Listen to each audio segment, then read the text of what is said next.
gucumura no gukora ibyaha byinshi. Muri Isirayeli abantu barasayishije bidasanzwe. Yesaya abibona mu iyerekwa, ndetse muri icyo gihe n'ubundi ni nabwo n'umuhanuzi Mika nawe yandikaga igice cye cya 5 guhera ku murongo wa mbere, nawe mu mwuka umwe na Yesaya nawe atangira kubona iyerekwa ry'uko Isirayeli izacunga. Hari umuntu uri budusomere cyangwa nisomere? Yesaya igice cya 9 umurongo wa 2 wasoma. Yesaya igice cya 9 umurongo wa 2. Yego, dusome mu izina rya Yesu. Wagwije ishyanga, wabongereye ibyishimo bishimira imbere yawe, ibyishimo nk'ibyo mu isarura, nk'iby'abantu bishima bagabanya iminyago. yego, kuko umutwaro wamuhekeshaga n'ingegene bamukubitaga mu bitugu, n'inkoni y'umu bamutwazaga igitugu, wabivunnye nk'uko kuri wa munsi w'abadayimoni w'abamediyani. yego, ibyuma abafite intwaro bari bifurebye mu ntambara byose n'imyenda igaraguwe mu maraso bizaba ibyo gutwikwa bibe nk'inkwi zo mu muriro. aha, urimo kumva ibihe Yesaya arimo guhanuriramo. Byari ibihe by'intambara, byari ibihe by'imyenda y'intambara, byari ibihe by'ibyuma no kwicana gusa. Nicyo kirere cyari gihari muri Isirayeli. Umurongo wa 5 haranditse ngo nuko umwana yatuvukiye,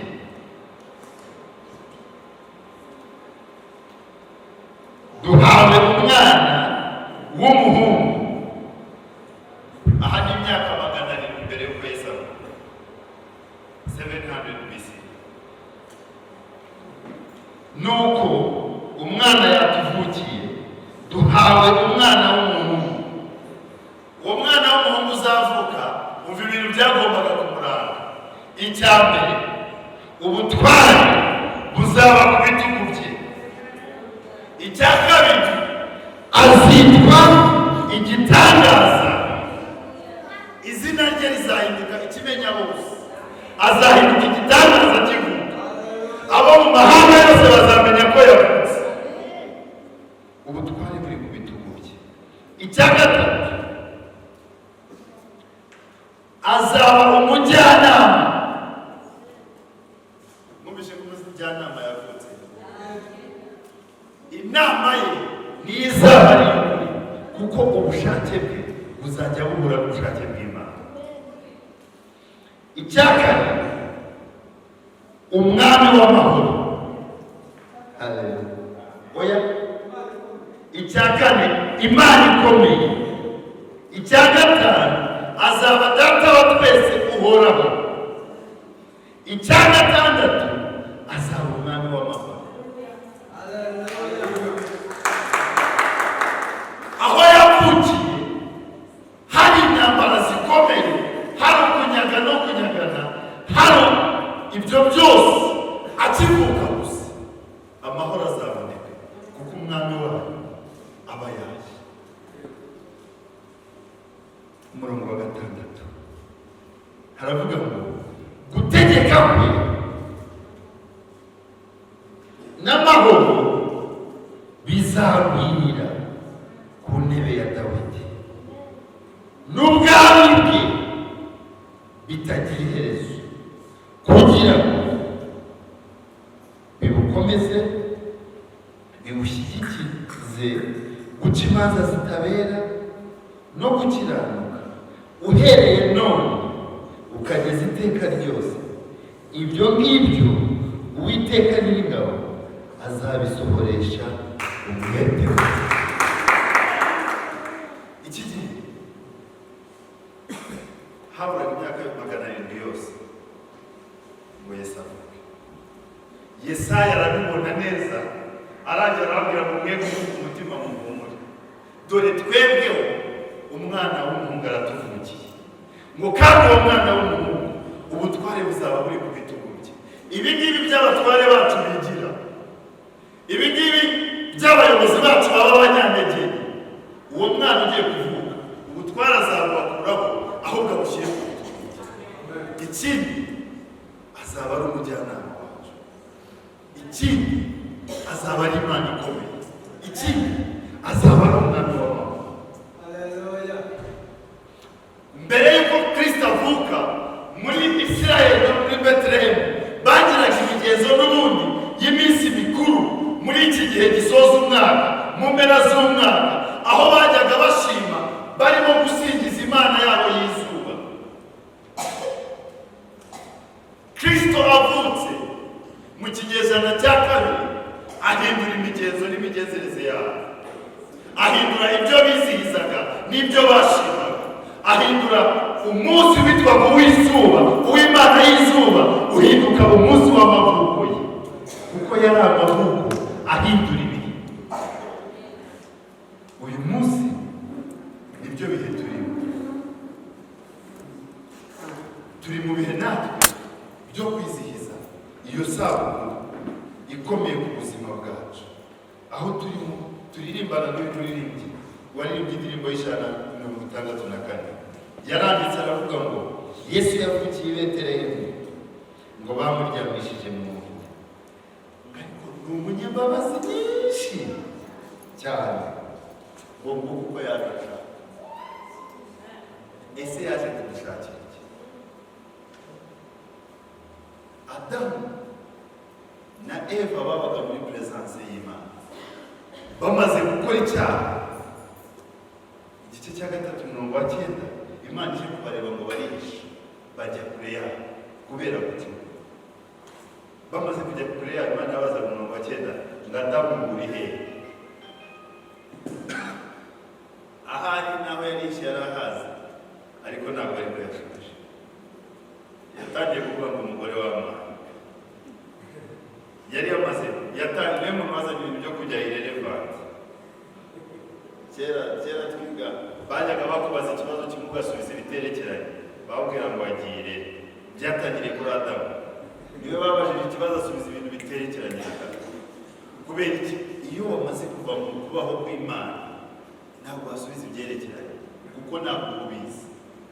Mu kubaho kw'Imana honyine niho haba ibyerekeranye, niho haba gusobanukirwa kuzo. Adamu amaze kuvamo mu gice cya 3 n'ubundi umurongo wa 15 niho Imana yatangiriye isezerano rya Kristo. Aravuga ngo mu rubyaro rwawe hazavamo uzakandagira izo n'ubundi. Itangiriro ubwaryo rivuga Kristo n'imibereho ye n'Imana ye. Icyamuzanye ni ukugira ngo yunge umuntu n'Imana. Niyo mpamvu umuririmbyi yanditse ngo ni umunyambabazi nyinshi cyane, nguko uko yaje ashaka. Yaje adushaka kubera ko ku bwa kavukire twese turi abanyabyaha. Mu yandi magambo, ku bwa kavukire twese turi hirya yo kubaho kw'Imana, ariko kubera imbabazi za Kristo nyinshi yaje adushaka. Haleluya! Kubera imbabazi nyinshi. Noneho umuririmbyi aravuga ngo nangazwa cyane n'imbabazi ze, nangazwa cyane n'imbabazi ze. None igice cyacyo cy'indirimbo cya 2 aravuga ngo Yesu yashunguriye ku giti kandi abohora umutima wanjye, ngo nangazwa cyane n'imbabazi ze, yazize ibyaha byanjye. Uyu ni umuririmbyi wa kera. Abacu bo mu gihe cyacu bo bararirimba utarigeze amenya icyaha Imana yamurinze cyagukasha imbutakamo n'amaboko y'abanyabyaha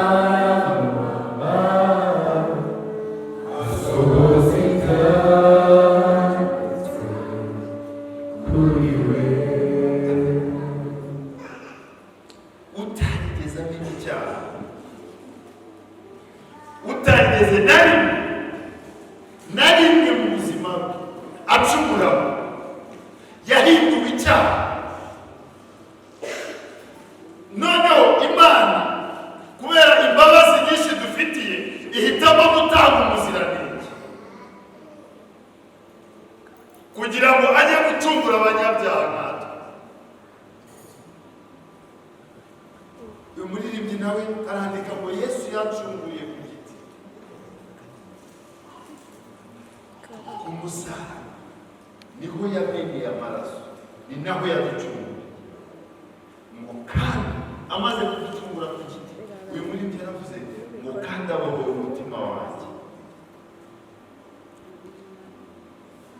Uyu munsi turi mu bihe byo kwizihiza isabukuru y'uwabohoye imitima yacu, y'uwaducumitiwe, y'uwatumenewe amaraso. Turi mu bihe byo gusereburetinga, byo kwishimira kugaruka kwacu, kongera kwiyunga n'Imana kwacu. Abatambyi ba mbere bo bajyaga batanga inuma z'intungura, bagatanga amapfizi. Barabahigi. Umuntu ashobora kwifatira inuma nini? Ushobora gufata inuma ukajya guhiga ukayirukaho ukayifata.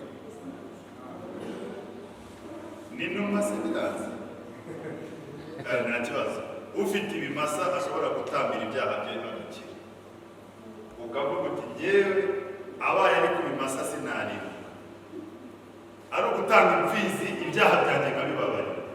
Mfite imfizi natanga zihwanye n'ibyaha mfite singira icyo. Murahari. N'imfizi nazo se?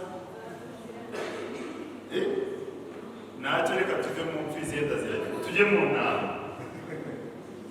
Ushaka kubona inama yajya atamba, ugatambira ibyaha byawe n'iby'abana bawe, bakabarwaho gukiranuka.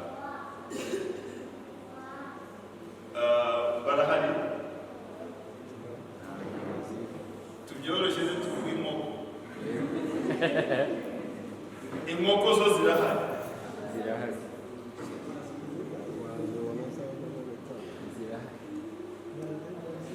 Imana yabonye ko ibyo ngibyo ari byo bikomeje itaducungura. Irangije iravuga ngo reka nzamure ikiguzi hejuru cyane, aho Satani atazashobora. Ngo gishyire hejuru cyane, nandi umwana wanjye, amaraso ye ariyo yonyine acungura ubwoko. Irangije iramureka aravuka, avukira i Betelehemu, avukira ahantu hasa n'ahaciriritse cyane. Ntabwo avukiye mu bitaro for information. Kristo n'ababyaza bari bahari bo kumubyaza mama we. Irangije kubera ukuntu itangaje, igihe akivuka gutya ahinduka igitangaza nk'uko ijambo ry'Imana ryavuze. Herode aravuga ngo koko se ngo umwami yavutse, ngo abana bose kuva ku wavutse uyu munsi ngo ushobora kuba naratiza kumenya amakuru yenda yaraje mu myaka 2 ishize, no ku bafite imyaka 2 bose mu bice hadasigaye no.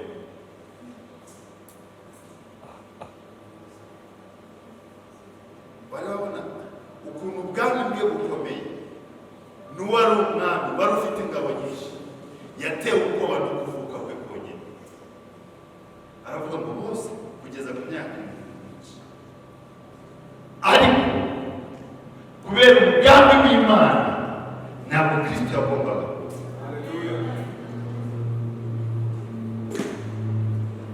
Hari abantu basoma icyanditswe kivuga ngo nzatanga ingabo nyinshi ku bwawe, bakagira ngo ni ku rugamba. Hari izamaze gutangwa deja, hari izatanzwe nyinshi cyane kugira ngo Kristo aboneka mu gihugu. Arangije arakora. Umuririmbyi arongera igitero cya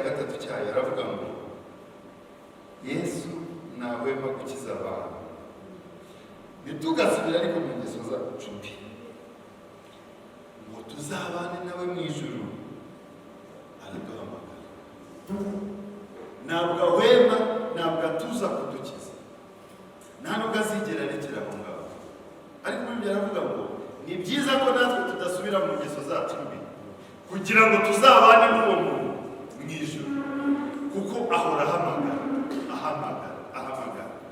Iyi season turimo, ibi bihe turimo, ni ibyo kwibuka ko hari uwatumeneye amaraso, ko hari uwavutse ngo aducungure, kandi ahora arimo guhamagara buri munsi. Ahamagara kugira ngo bitwibutse ko tudakwiye gusubira mu ngeso zacu, kugira ngo tuzabane n'uwo mu bwami bwo mu ijuru. Igice cya 4 cyaho aravuga ngo Yesu azagaruka tujyane, tugumane nawe iminsi yose, kuko yabisezeranye natwe. Azaza ntazata. Tuvuka dukura twajyaga twumva bavuga ngo araje. Mu 2000 bwo abantu bamwe twari duturanye firiya muri Nyagatare barimutse, kuko bari bazi ngo imperuka iraba mu 2000. Muri 99 mu mezi ya nyuma barimutse bajya Uganda. N'uwo mwibaza imperuka izaba hano gusa, iyo mu Rwanda izabanza iya Uganda ikurikireho. Barimbuka abantu bagurisha ibyabo, nta nubwo ari icyo gihe. N'ejo bundi mu 2019 abantu Nyagatare ngira ngo babagorozi, sinzi ukuntu abyumvishe, bagurishije utwabo twose ngo Yesu araje. Twose baradutanga, twaherekera twumva ngo azaza, nazate. Uyu munsi ushobora kuba urimo gutekereza ngo yaratinze, ariko ntabwo yigeze atinda. Ni imbabazi ze zikiri nyinshi, kugira ngo arebe ko waba uri tayari, kugira ngo arebe ko murumuna wawe yaba yiteguye, kugira ngo arebe ko so wanyu nawe yaba yiteguye, kugira ngo arebe ko ba anti bawe nabo baba biteguye. Kubera iki? Intego ye nyamukuru ntabwo ari ukudusiga, ahubwo ni ukutujyana. Ngo tuzabane nawe mu ijuru.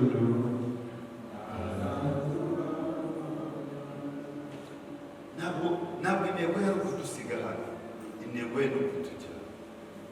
Kuba rero aguhaye andi mahirwe ni ukugira ngo nibura uhagarare hamwe, uhamye. Narebye mu gitabo cy'ibyakozwe n'intumwa, ndeba Pawulo arimo kuregwa ibintu byinshi. Bamuregesha ibyari byanditswe mu mategeko, abakoresha b'ingoro baramuhindukirana, bamujyana imbere y'umwami, bagomba kumwica. Arangije ageze imbere y'umwami, bagomba kumukatira. Arangije niyiregura ibindi, arahamya gusa. Aravuga ati njyewe nta kindi kintu bano bantu barimo kunziza guhamya Kristo na mwe. Ati cyo uwo Kristo barimo kwanga n'uwo barimo kuvuga, njye ntabwo muhamya kuko ari mwene wacu, ndi umunyeroma. Ntabwo wari umunyeroma, ariko nanjye nari nkabo, narabatoteza, narabicaga, nari umukoresha w'ikoro, bo nabahana benshi kuruta abandi. Narabatoteje, atariko rimwe ndi muzira ndimo kujya kubatoteza nanone, mubitwa hasi n'imbaraga nazo aho zivuye, zirangije zifatamiye ngo nyiri hasi aho ngaho, ngo umucyo mwinshi umurika mu maso yanjye, ngo ndagize ngo mbona umucyo ntari nigera mbona mu buzima bwanjye bwose, ngo ndagize mu ijwi rituze ndavuga ngo urinde, ngo ngukorere. Ngo ndangije numva uwo Kristo manya arambwiye ngo nijye Kristo utoteza. Arangije ngabagurutsa aho ngaho, ndanyohereza hano. Nuko byaje, nuko ndimo guhamya, naho guhamya kwanjye kwavuye. Umwami arangije arahindukira, umugabo w'ingabo arahindukira arabwira ngo none se icyaha yakoze ni iki? Amafuti yakoze nayo. benshi muri abo ngabo bahera ko barizera, nabo baravuga ngo Imana ya Pawulo, Kristo wa Pawulo, natwe niwe tugiye kuvuga. Impamvu yenda Kristo atajeje byari kugira ngo uyu munsi hagire uwuhamiriza ko nawe hari aho yagusanze, ko nawe hari ibyo yagusanzemo, yarangiza akabihindura, ko nawe nibura ushobora gufata amagambo ya Pawulo ukayakoresha mu buzima bwawe, ukavuga ngo muye na Kristo nanjye ibyari ndamuzanye uwo munsi byahindutse igihombo, kubera ubutunzi bukomeye na rose nyimara kwakira Kristo. Ibyo nabonaga bidasanzwe byahindutse igihombo. Uyu munsi n'ibi bihe turimo, turi mu bihe byiza byo kwibuka ku mwami yatuvukiye, byo kwibuka ku mwana yatuvukiye, kandi uwo mwana wavutse yavukanye ubutware ku bitugu bye. Nta nubwo ari umwana gusa, ahubwo ni Imana mu bantu yavutse. Muri Yohana igice cya mbere umurongo wa mbere, n'ubundi havuga ko Imana yavutse ikavukira mu bantu. Avuga ko mbere na mbere hariho Jambo, kandi Jambo yari Imana. Ku gice cya mbere n'ubundi umurongo wa 14 havuga ukuntu yahindutse umuntu. Twibuka igihe Imana yaduteye iteka rikomeye, ikaduhereza Imana iruta izindi Mana zose.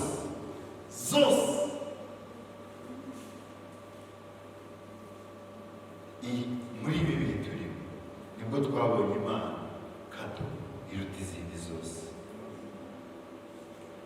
Hajya usomera Abafilipi igice cya 2 umurongo wa 5 kugera kwa 11.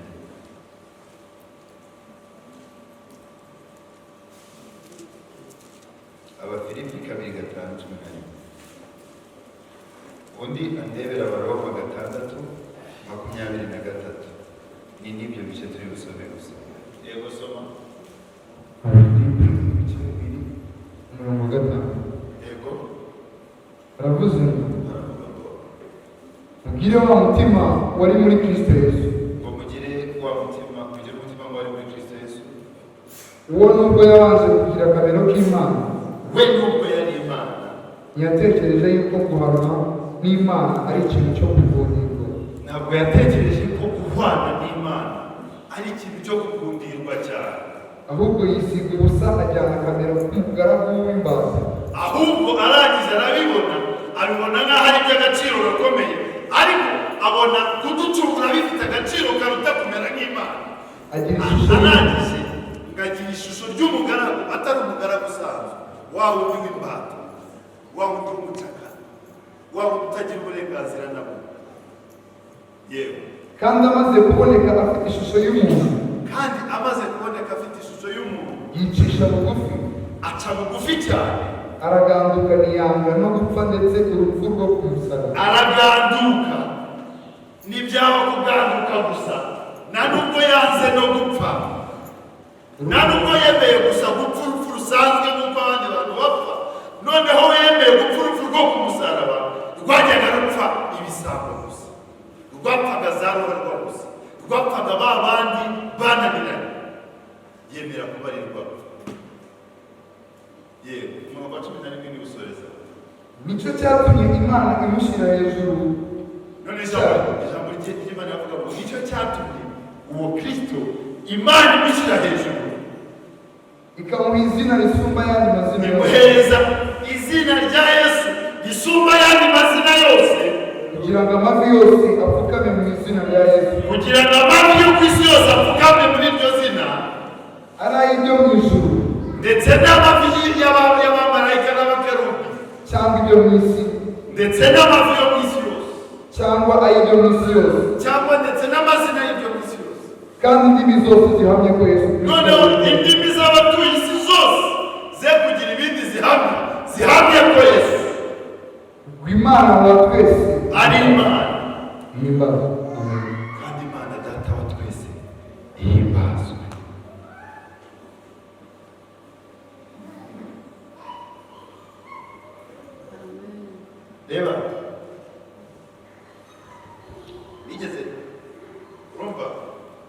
ngiye kubabwira inkuru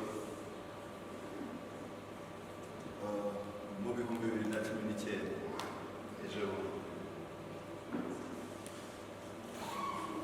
nagize amahirwe menshi. Nagiye mu kwa mbere, nagiye ho muri Amerika mu manama nari mfite amwe nari buhure na Trump. Kuburi ahantu hamwe na perezida n'umuyobozi wa UN ku isi n'umuyobozi wa World Food Program, mwicaye ahantu hamwe murimo kuganira biraryoshye cyane, uburyo gusohokayo numvaga atari ikintu cyiza. Abasenateri babo bamwe twari kumwana bita Winchester barambwira ngo none se ngo mu Rwanda ni amahoro cyangwa tugushakira inzu n'ibyo gukora hano, ubu umuturage w'ahangaha aho kujya muri ibyo byabo. Ndabwira ngo nta n'ahantu hari amahoro menshi nko mu Rwanda. Mu Rwanda niho heza, niho honyine hari amahoro kuruta ahandi hose mutekereze. Ni ngombwa gusubirayo vuba vuba.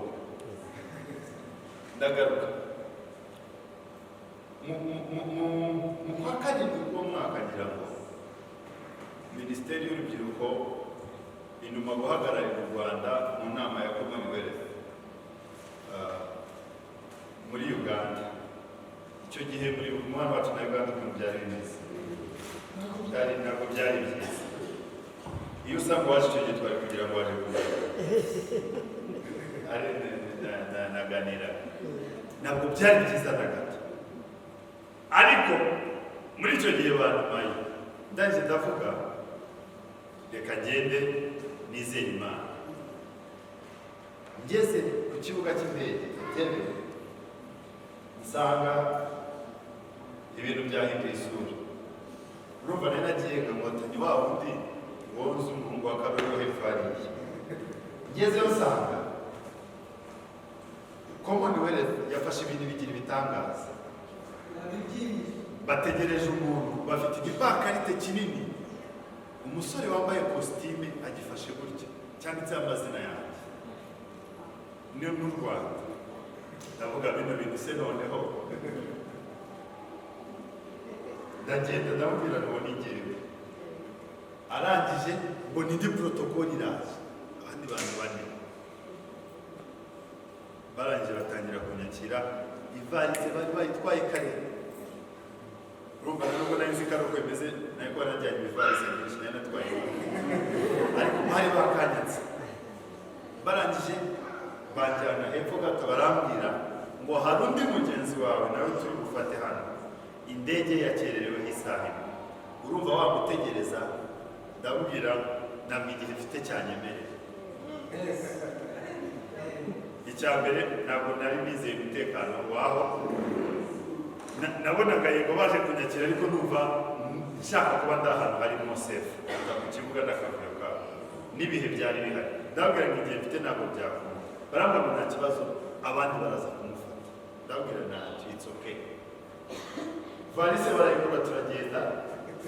Murabona izi vani zaje nziza by'umweru byiza, kijyamo abantu byabo 12 cyari gihari kiri gutwara ivalise zanjye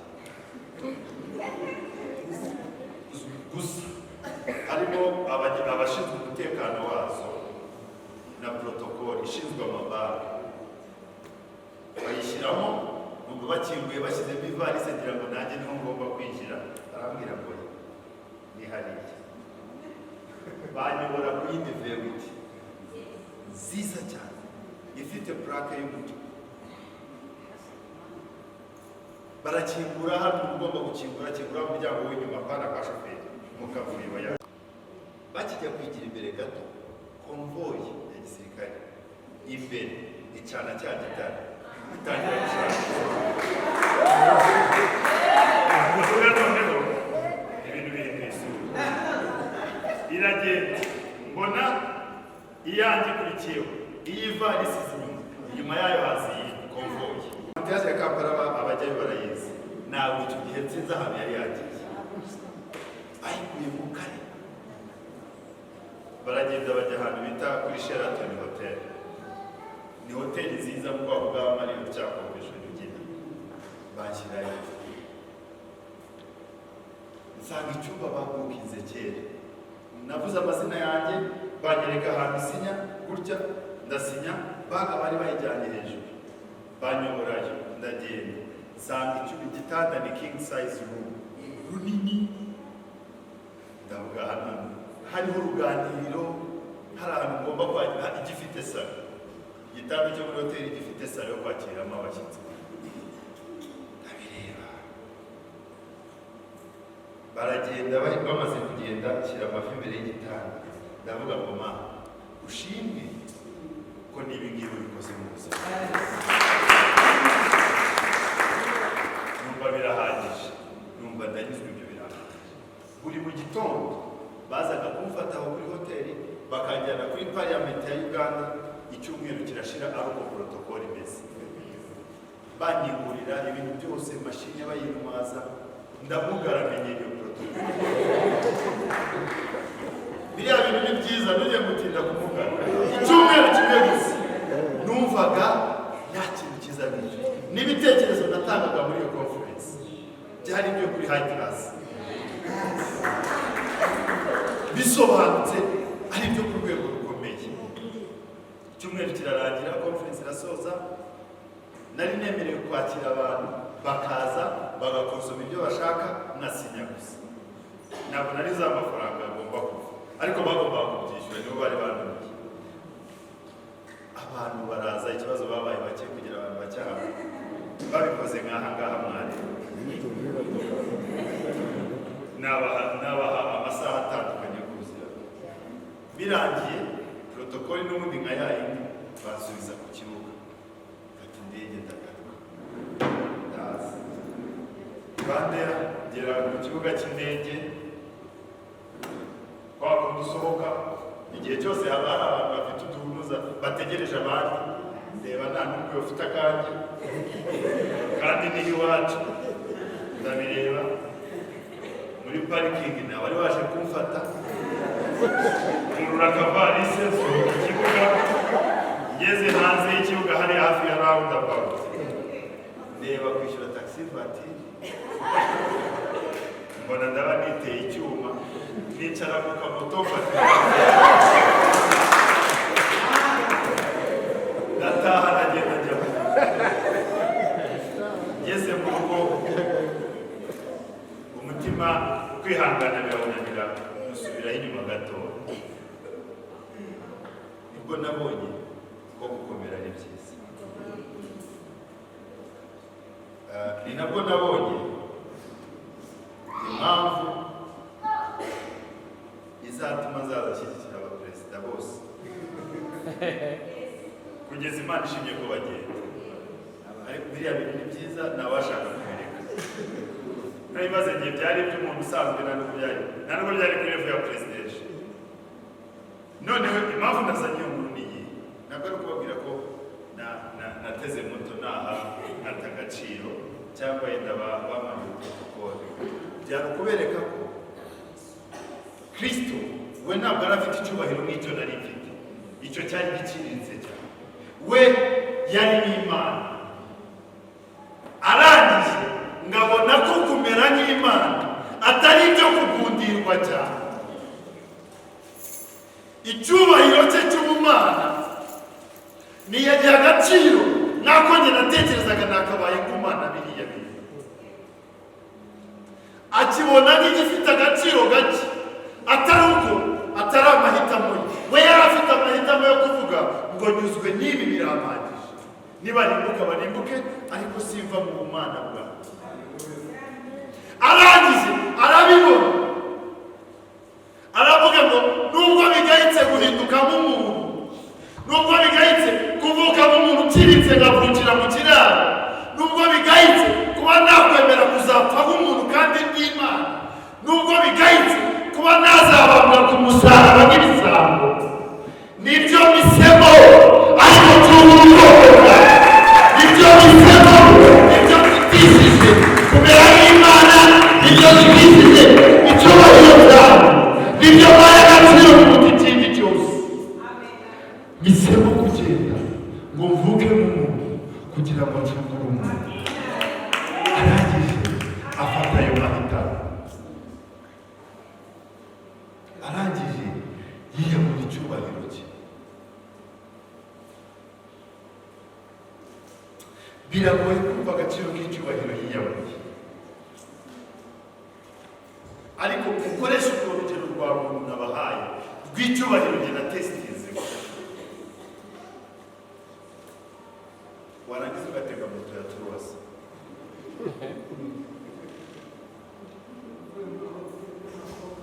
mvuye mu makombo ya Goma, iyo bamamimwe Sebastien kumumara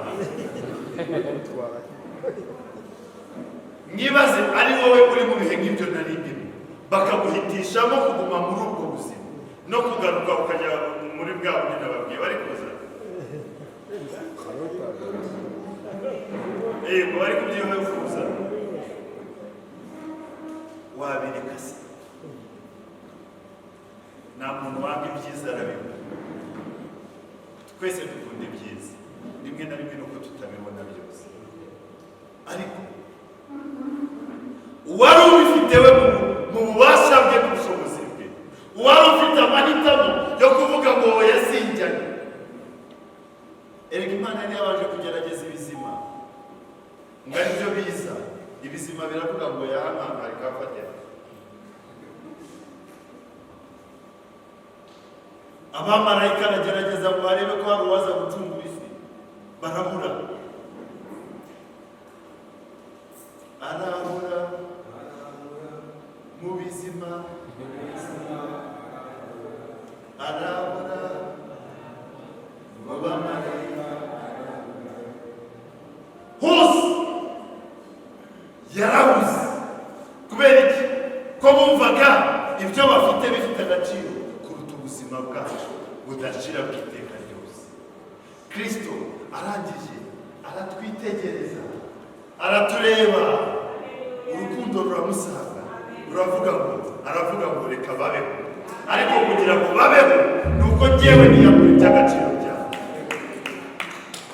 Arangije yemera kuvuka no mu buryo budasobanutse.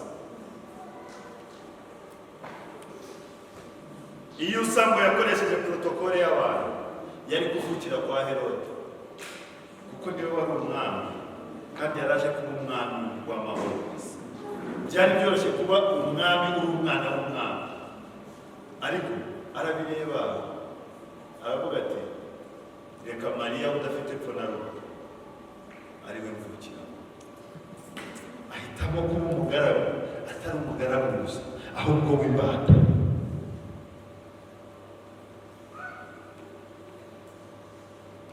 Kugira ngo acungure njyewe nawe. Ibi bihe turimo ni ibyo kwibuka ko hari uwafashe ayo mahitamo akomeye kuruta uko twe twatekereza, agahitamo kuza, agahitamo guta icyubahiro cye, agahitamo guta intebe ye y'ubwami, agahitamo guta icyubahiro cye cy'ubwami, akamanuka akaza kuducunga. Ntiyatinye n'umusaraba, ntiyatinye no gukorwa n'isoni uko ari ko kose, ahubwo yafashe umwanzuro ugayitse ku bantu, utafatwa n'umuntu uwo ari we wese. Ariko uwo mwanzuro yafashe ngo watumye Imana imuhereza izina riruta ayandi mazina yose. Itakuka amavi yose apfukamira iryo zina, ngo indimi zose aba ari ryo zina ryonyine. Ibi bihe turimo ni ibyo kwibuka ko hari uwatwuze n'Imana, ni ibyo kwibuka ko hari utaramenye icyaha wahinduwe icyaha ku bwacu, ni ibyo kwibuka ko ari ibi turimo byo kuzamura indirimbo zacu z'amashimwe, ari ibihe byo kwibuka imirimo y'Imana ku buzima bwacu. Imirimo yawe Mana yose irahebuje, Dosema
duhagaze muri uyu mwanya, reka mu mutima wawe ujye kure hashoboka, urebe uhura na Kristo, urebe ubuzima bwawe na Kristo, ubare imirimo yose, ubare imigisha yose, nurangiza uzamure ijwi ryawe, ugire icyo ubwira Imana, ufungure umutima wawe, uyibwire uko ushaka, uyibwire ibyo ushaka, uyibwire ibyo ushaka, uyibwire ibyo ushaka,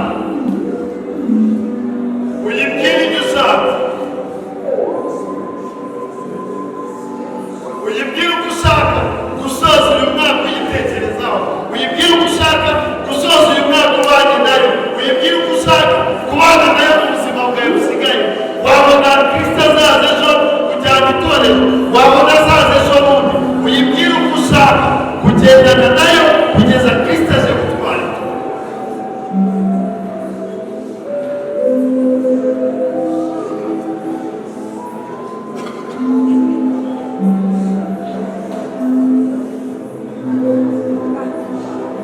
Yibwire byose,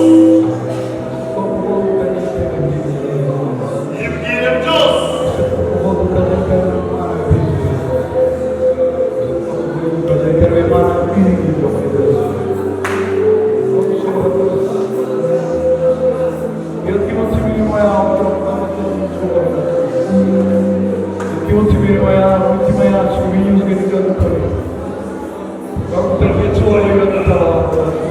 ibazwe gakiza k'amahanga. Shima Imana umutima wanjye, Yewe shima Imana, uko watuye shima Imana,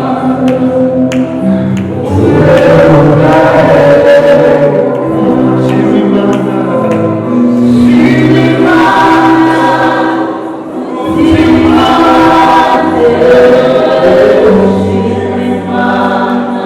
wakuwatuye